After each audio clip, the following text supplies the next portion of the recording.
graça e a paz do nosso Deus Yeshua seja em nossas vidas.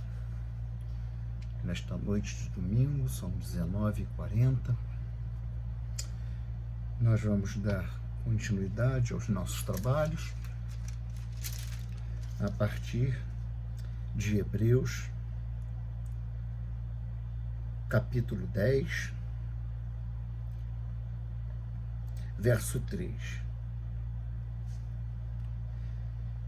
Nesses sacrifícios, porém, cada ano se faz comemoração dos pecados, porque é impossível que o sangue dos touros e dos bodes tire os pecados. Por isso, entrando no mundo, diz: sacrifício e oferta não quiseste, mas corpo me preparaste. Holocaustos e oblações pelo pecado não te agradaram.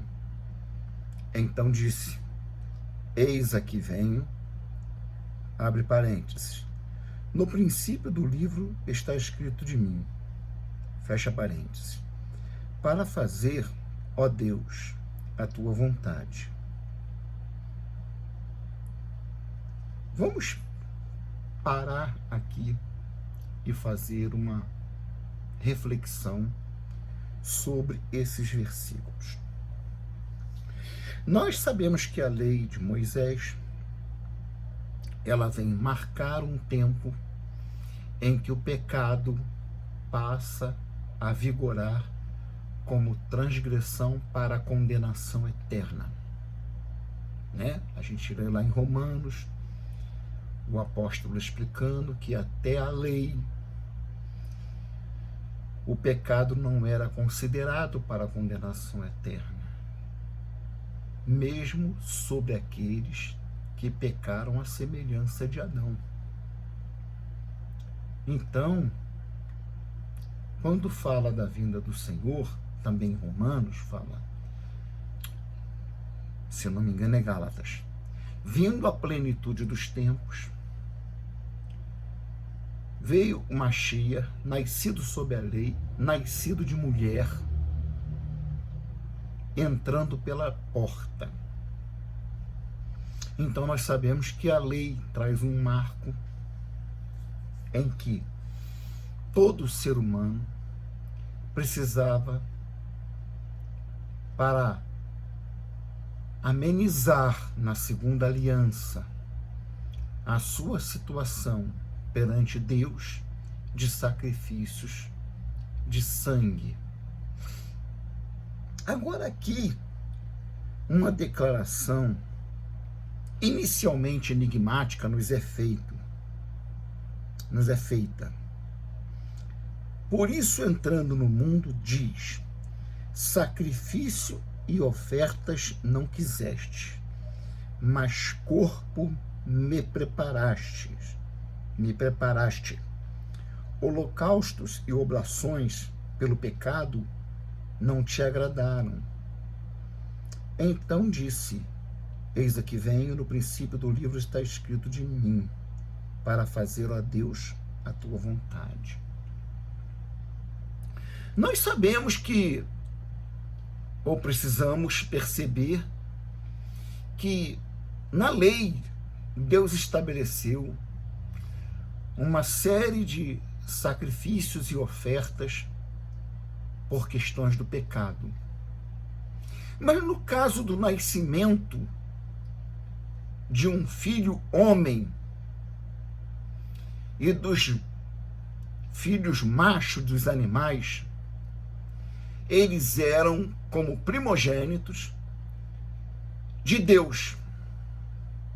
O homem tinha que ser consagrado, todo primogênito tinha que ser consagrado a Deus.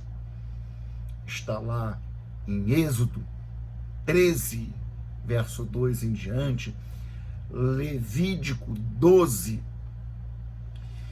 Então, Deus ali estabelece não sacrifício, mas ofertas.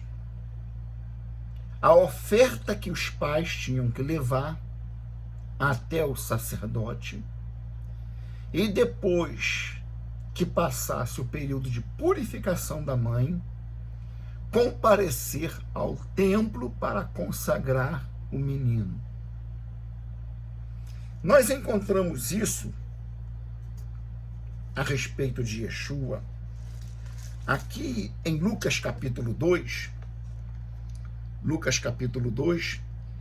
do verso 22 ao 24. E cumprindo-se os dias da purificação de Maria, segundo a lei de Moisés, o levaram a Jerusalém para o apresentarem ao Senhor, segundo o que está escrito na lei do Senhor. Todo macho primogênito será consagrado ao Senhor, e para darem a oferta segundo o disposto na lei do Senhor, um par de rolinhas ou 2 pombinhos, o que vai nos informar da condição da família de José, por questões políticas, que, sendo de família real, vivia uma vida de homem pobre, de homem simples, que tinha que dar duro como marceneiro, como carpinteiro, para sustentar a sua família. Profissão que o primogênito, como também rezava mais pela tradição do que por ordenança, seguia do pai. O Senhor é conhecido como carpinteiro. E diz o texto que ele tinha que ir a Belém, a cidade de Davi, porque ele era da família de Davi, então ele era da família real. Essas são informações secundárias que nos chegam. E ele vai oferecer o sacrifício que é estabelecido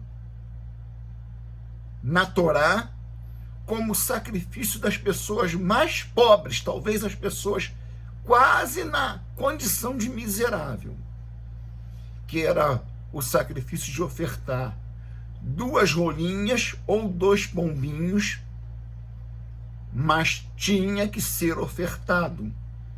E essa oferta, ela não podia ser substituída.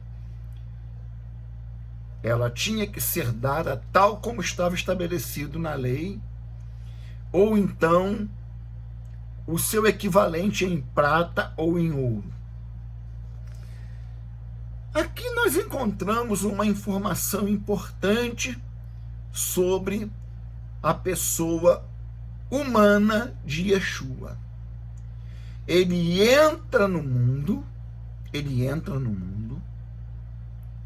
sem a necessidade de sacrifícios, e ele vai se manter, vai viver a sua vida sem a exigência de sacrifícios para si mesmo. Porque não obstante ele tendo sido predestinado, previsto como o sumo sacerdote dos bens celestiais, ele, durante a sua vida, antes da sua morte, estava como homem debaixo da lei de Moisés. E ele não podia se comportar como sumo sacerdote, porque havia o sumo sacerdócio estabelecido pela lei da linhagem de Arão. Então, nós encontramos alguns momentos, ou pelo menos um momento, aqui em Mateus capítulo 8, que descreve a cura de um leproso, que diz assim, Mateus 8, e descendo ele do monte, seguiu uma grande multidão, e eis que veio um leproso, e o adorou, dizendo, Senhor, se quiseres, pode tornar-me limpo. E Yeshua, estendendo a mão, tocou, dizendo, quero ser limpo. E logo ficou purificado da lepra. Disse-lhe então Yeshua, olha, não o digas a alguém, mas vai, mostra-te ao sacerdote e apresenta a oferta que Moisés determinou para lhes servir de testemunho. Ou seja, ele não se comportou de forma a reivindicar qualquer posição nobre como alguém que ocupasse ou desempenhasse a função que a lei estabelecia para o sacerdócio.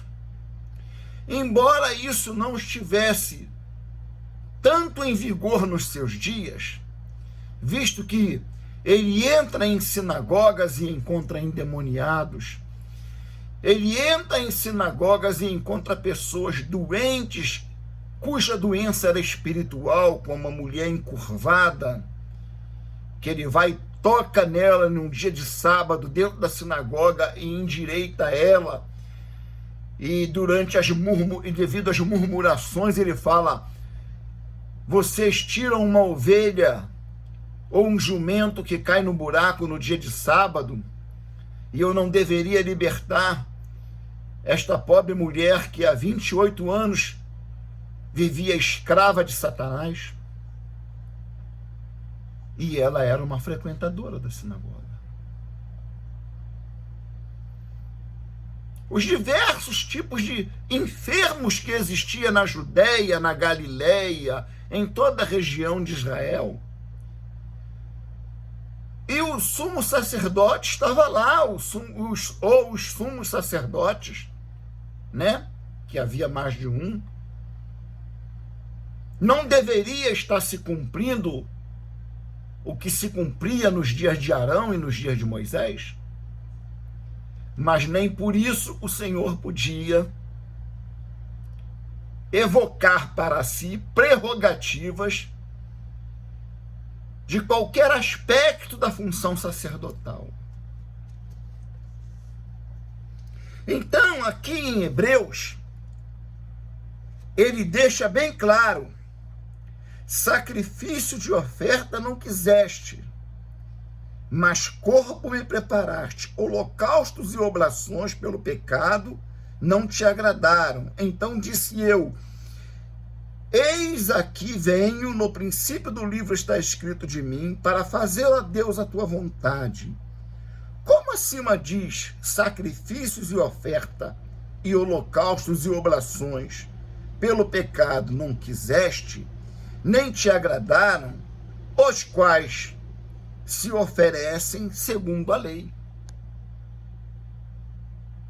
Está aqui de novo mais um ponto das Escrituras afirmando que Yeshua não era da linhagem humana de Adão. Ou seja, ao contrário do que afirmam muitos, como os testemunhas de Jeová, os adventistas do sétimo dia e muitos pseudos crentes hoje em dia, que alegam que no fundo, Maria teve relações com José, e no caso José, os judeus principalmente, aliás, principalmente eles, algumas correntes chamam até Maria de prostituta, porque era assim que era designada a mulher que tivesse relação, mesmo com o noivo, antes da cerimônia que sacramentava o casal como casados, para coabitarem juntos à mesma cama. Mas aí tem o problema do pecado. Yeshua não tinha pecado em si. Ele não compartilhava, é a única coisa do ser humano da qual ele não compartilhava, que era a presença nele do pecado. Por isso, sacrifícios, oblações estavam descartadas. Ele foi gerado pelo sêmen humano, mas não dessa natureza, não dessa criação. O Espírito de Deus veio e semeou o ventre de Maria, o útero de Maria, com uma semente humana tal como nós somos humanos, cabeça, tronco e membro, cérebro, capacidade de ver, de ouvir, de falar, mas não era possível se encontrar enfermidade nele, porque todas as situações que são subproduto do pecado iniciado em Adão, não era possível encontrar nele. Ele compartilhava de alguns aspectos, sim. Medo, ele sentiu medo. Quando o momento da crucificação se aproximou. Quando ele viu que foi dado pelo Pai toda a força a Satanás para lançar mão dele, e ele tinha que se comportar como ovelha obediente e não lutar, não reagir. Tem um dos evangelhos, uma das narrativas, diz que ele suou gotas de sangue. Tal foi a agonia que ele sentiu. Mas não teve medo em intensidade capaz de fazê-lo se acovardar e desistir daquilo para o qual ele veio ao mundo. O que qualquer outro teria feito, nas condições dele, no lugar dele, sofrendo a intensa pressão espiritual que ele sofreu, teria feito. Mesmo os apóstolos. Então, vamos na sequência. Ele aqui está retratando a passagem do Salmo 40, aonde o salmista profetiza. O salmista profetiza, dizendo, Salmo 40, vamos aqui só para a gente não passar em branco. Salmo 40,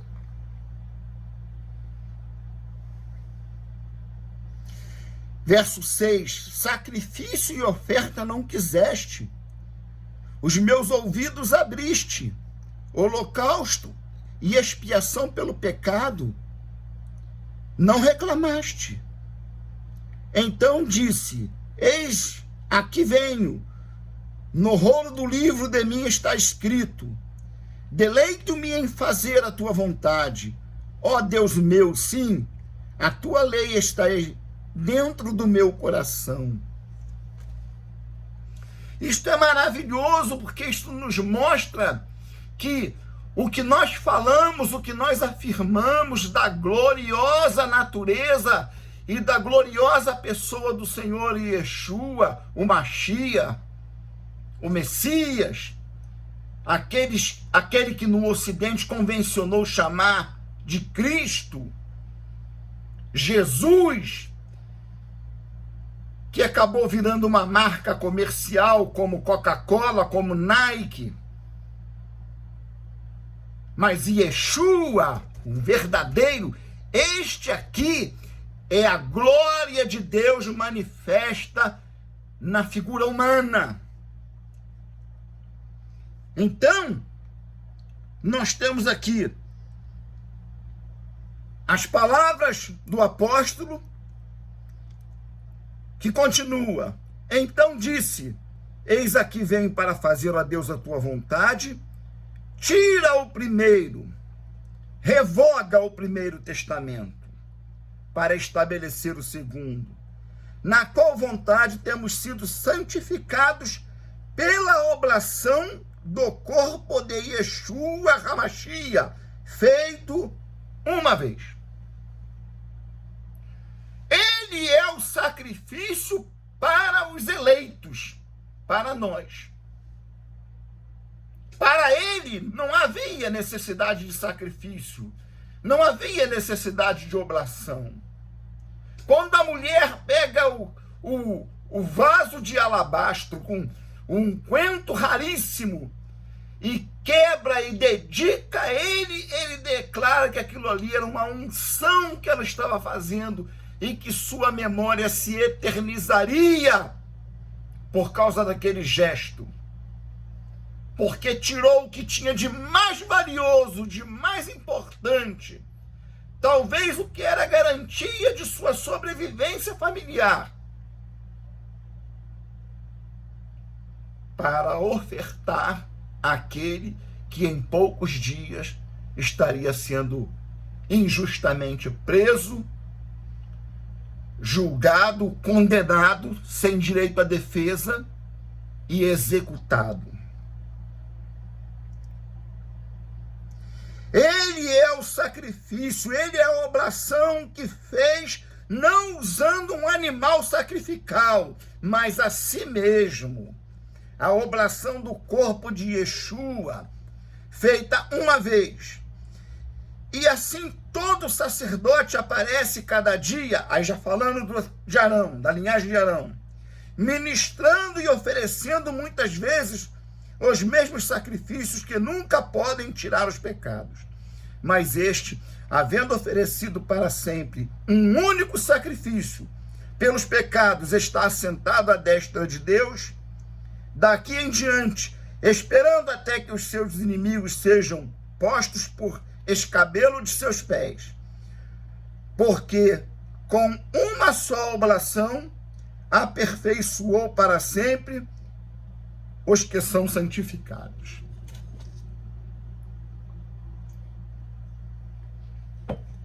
Com um só sacrifício. Com um só sacrifício. Então nós temos assim a elucidação nas Escrituras de que verdadeiramente este é o Deus que se fez carne, inaugurou os sacerdócios celestiais, aonde as coisas que precisavam ser purificadas nos céus não podiam ser purificadas com sacrifícios e sangue de animais, mas com um sangue muito melhor, com um sacrifício muito superior. E ele agora é ministro de Deus a favor dos eleitos, a favor dos santos, e se assenta à destra de Deus, intercedendo por nós. E continua. E também o Espírito Santo, verso 15, nolo testifica, porque depois de haver dito, esta é a aliança que farei com eles, depois daqueles dias, diz o Senhor, porei as minhas leis nos seus corações, e as escreverei em seu entendimento. E acrescenta, e jamais me lembrarei dos seus pecados e de suas iniquidades. Ora, onde há remissão destes, não há mais oblação pelo pecado. O problema está resolvido. A natureza sacrificial do Senhor encontra nessas palavras o respaldo da confirmação do que foi predito pelo profeta Isaías. Quando ele diz que venha um mundo sem pecado, quando a Bíblia afirma que ele veio ao mundo sem compartilhar da pecaminosidade humana, isso nos remete para Isaías e Daniel. Isaías diz, ele foi oprimido, Isaías 53:7, e afligido, mas não abriu a sua boca. Como um cordeiro foi levado ao matadouro, e como a ovelha muda perante os seus tosqueadores, assim ele não abriu a sua boca. Da opressão e do juízo foi tirado. E quem contará o tempo de sua vida, porquanto foi cortado da terra dos viventes pela transgressão do meu povo foi ele atingido. Então aqui, quando o autor de Hebreus diz que sacrifício não quiseste por mim, preparaste um corpo, o qual não dependia de remissão, não dependia de purificação. O apóstolo está se reportando ao que diz a profecia, ou as profecias. Quando a profecia diz aqui que ele foi cortado, verso 8, da opressão e do juízo foi tirado, e quem contará o tempo de sua vida, porquanto foi cortado da terra dos viventes? Interessante. A palavra aqui em Isaías 53 é nigzar. Nigzar é ser cortado, ser eliminado, como alguém que é sumariamente executado. Agora vejam os irmãos, que quando Daniel profetizou sobre a rocha,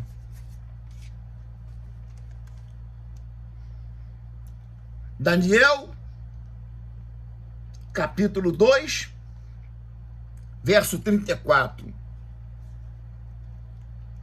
Estava vendo isto quando uma pedra foi cortada sem auxílio de mão, a qual feriu a estátua nos pés de ferro e de bronze e os esmigalhou.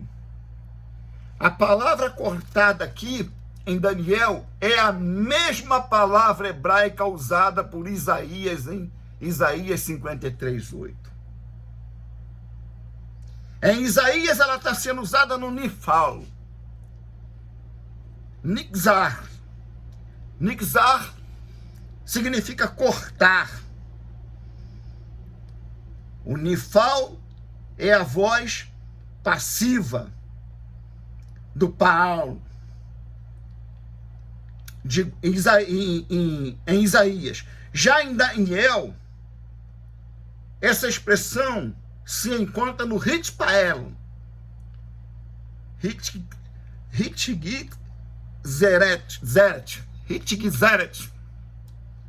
Hitgzeret.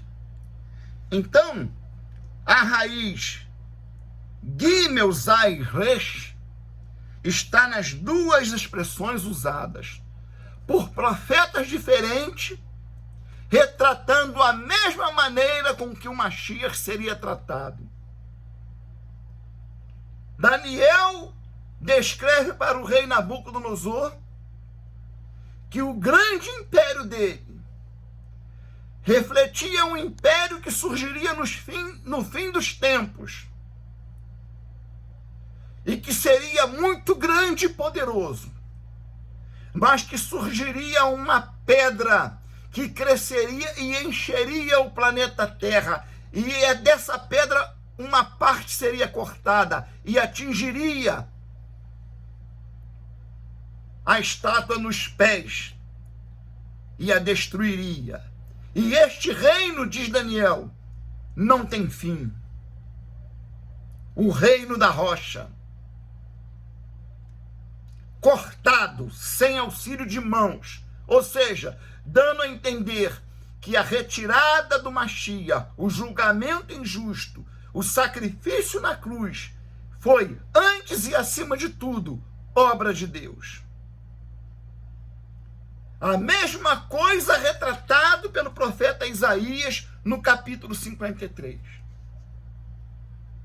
Eu tenho visto alguns vídeos no YouTube de algumas pessoas de fala portuguesa, mas que se identificam como judeus, que se converteram a Yeshua e estão indo para Israel tentar conversar, não pregar, sobre o Mashiach, para dizer que o Mashiach já veio que está para retornar e não para vir.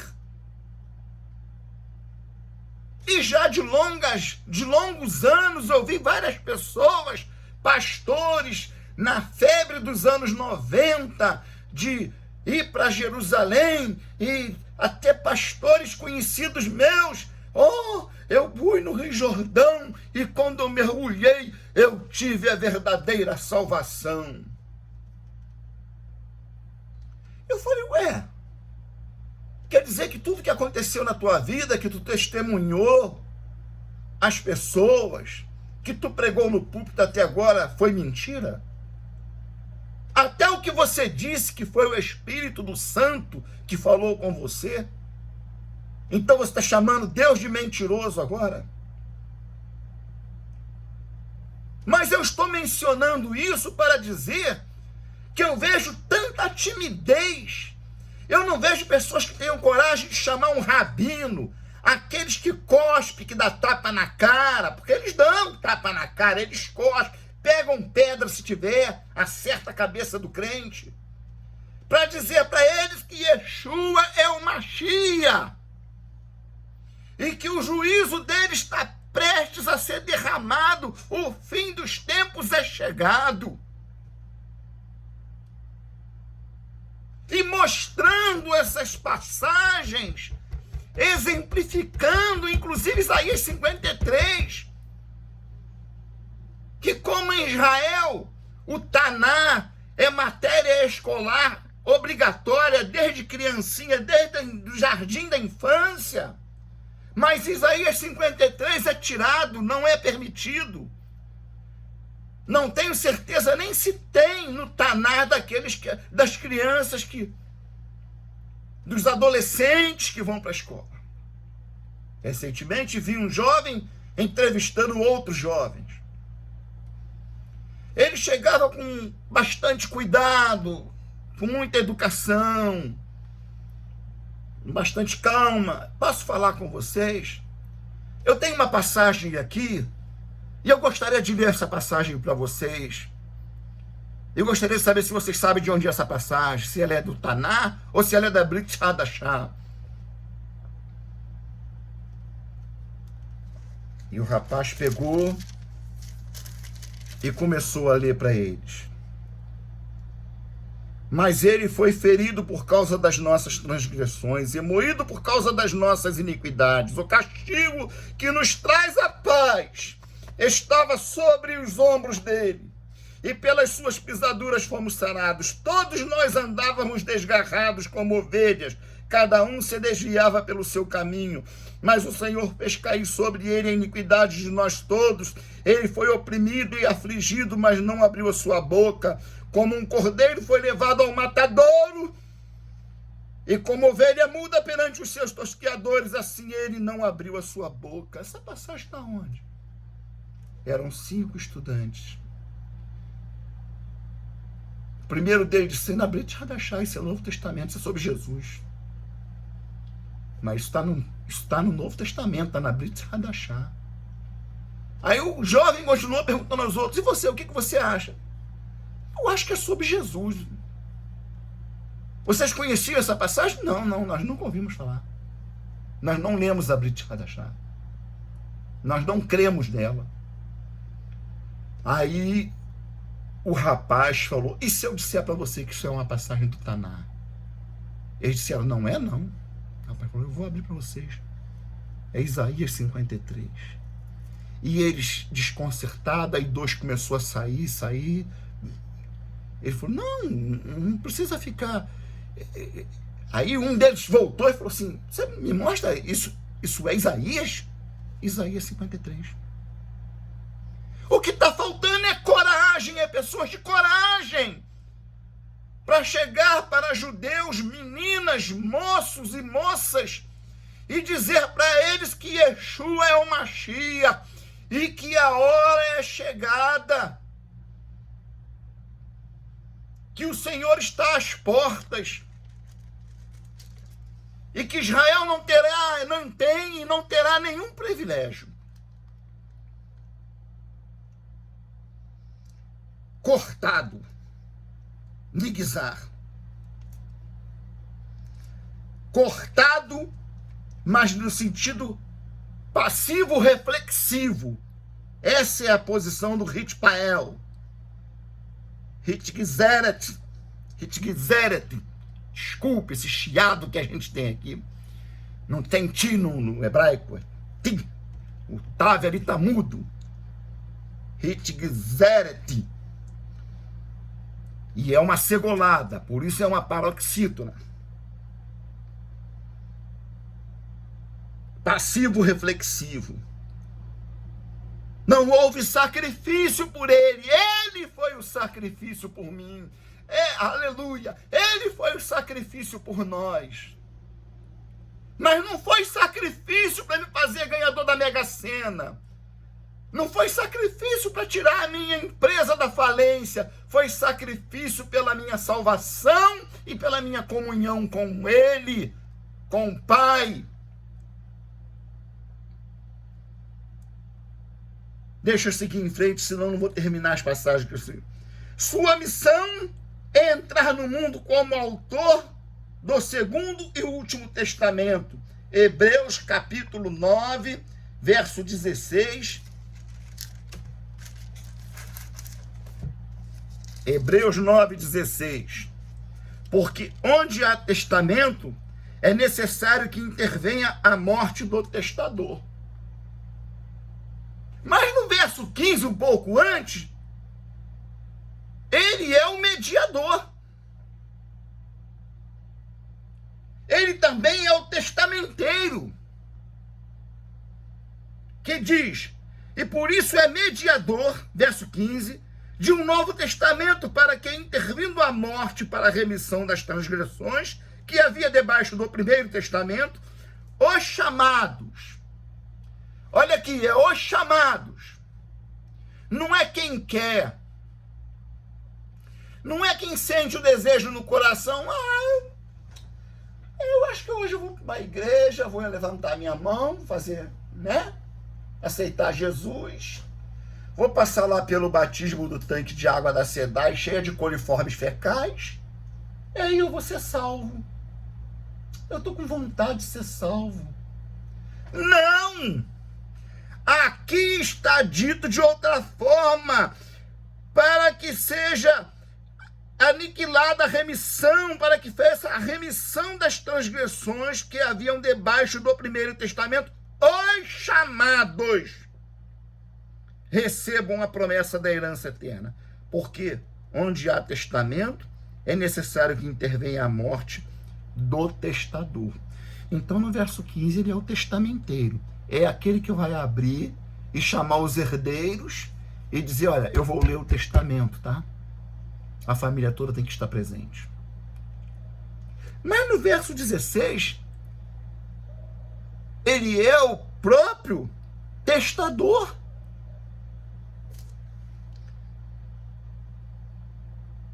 Entra como Cordeiro de Deus, que tira o pecado dos eleitos, João 1, 29 e Apocalipse 5, 5. Ele entra no mundo como Cordeiro de Deus, ele entra no mundo como santo. Mas lá, quando ele é colocado nas mãos dos judeus, dos sumos sacerdotes, dos escribas e fariseus, dos anciãos, por Pilatos, para ser cuspido, para ser esbofeteado, soldados romanos são escolhidos para maltratá-lo com todo requinte de crueldade. Ele começa a receber sobre si os nossos pecados. Aqui tem um mistério muito interessante. Ele entra como Cordeiro de Deus e vai ressuscitar como sumo sacerdote eterno, Rei dos reis e Senhor dos senhores.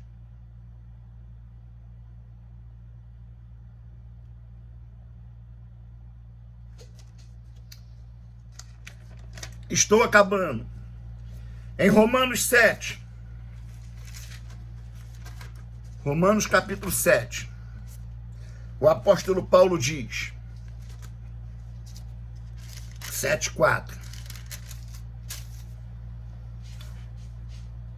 De sorte, verso 3, que vivendo o marido, ele está comparando o corpo, o povo santo, que vive da primeira aliança debaixo da lei, mas para que entre a segunda aliança, a primeira precisava ser revogada. Então ele vai fazer a comparação da mulher casada. Porque a mulher que está sujeita ao marido, enquanto ele viver, está ligada pela lei, mas morto o marido, está livre da lei do marido. De sorte que, vivendo o marido, será chamada adúltera se for de outro marido, mas morto o marido, livre está da lei, e assim não será adúltera se for de outro marido. Assim, meus irmãos, também vós estáis mortos para a lei, pelo corpo do Machia, para que sejais de outro.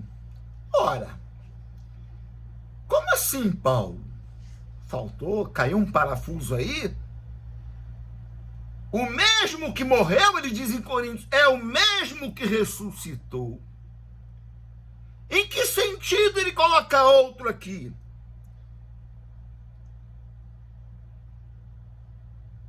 Para a lei, pelo corpo do Machia. O corpo que está sujeito à lei de Moisés e por causa da lei recebe os nossos pecados. É este corpo que morre. É este corpo que vai ao túmulo. É este corpo que é levado na cruz e cujo sangue incontaminado desce do Calvário, nos purificando de nossas transgressões. Mas na ressurreição, ao ressurgir dentre os mortos, é outro que não tem mais nenhum contato com o pecado, ele não se relaciona mais com o pecador.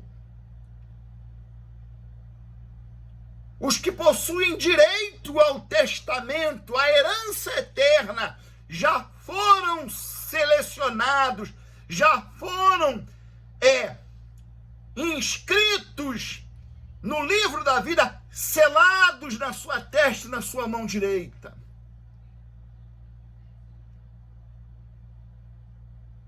Para que sejais de outro, daquele que ressuscitou dentre os mortos. Ou seja, quem ressuscita? Ressuscita o santo, o puro, o Deus encarnado, sem nenhuma participação com o pecado, de Israel, de gentio, só lida com os santos. Tinha santificado Maria Madalena, aparece uma Maria Madalena. Conforta o coração de Maria Madalena. E começa a preparar para que demos frutos para Deus. Então, assim, a Epístola aos Hebreus,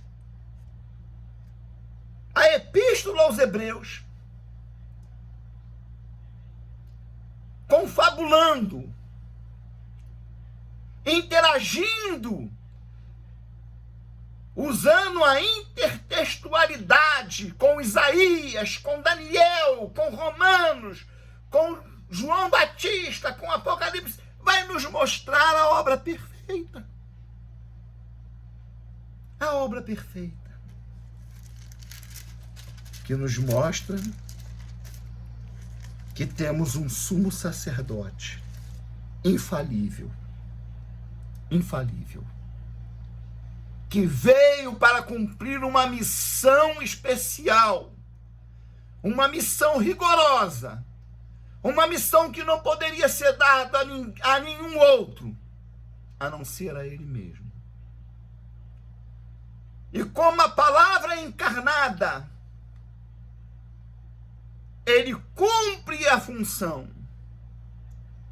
E como o homem em quem Deus habita, não resvala ao seu pé, não tropeça em nada, mas em tudo foi perfeito. O apóstolo Pedro diz que ele, sendo injuriado, não injuriou. Em tudo se manteve perfeito. E eu e você temos agora um sumo sacerdote que está à direita de Deus, arrumando todas as coisas, porque está chegando o momento em que ele há de retornar nas nuvens dos céus, não como Cordeiro de Deus, mas como Senhor da sua criação, para destruir os que estão destruindo a terra, se apresentando para os poderosos que estão exibindo armamentos, cada um disputando a arma mais poderosa que a do outro. Eu tenho capacidade de destruir o mundo, eu vou destruir o mundo. E se esquece que o dono do mundo está a postos, controlando tudo, vendo tudo e cuidando para que tudo aconteça de acordo com a sua vontade. No próximo vídeo, nós entraremos em Hebreus 11, trataremos de uma questão que já será repetido de um vídeo anterior. A questão da fé, o que é a fé bíblica, e não isso que anda por aí. Que Deus possa abençoar a sua vida. Se você gostou desse vídeo, compartilhe ele, curta, faça um comentário. Se você não gostou, compartilha também, mostra para os outros. Olha o que o herege está falando aí, olha só. Não vou ficar chateado não, tá bom? Assim nós temos aqui a declaração de Deus sobre si mesmo em sua obra na terra, como Deus e como homem em uma só pessoa. Amém? Uma semana abençoada para você e que Deus nos conceda a paz. Shalom.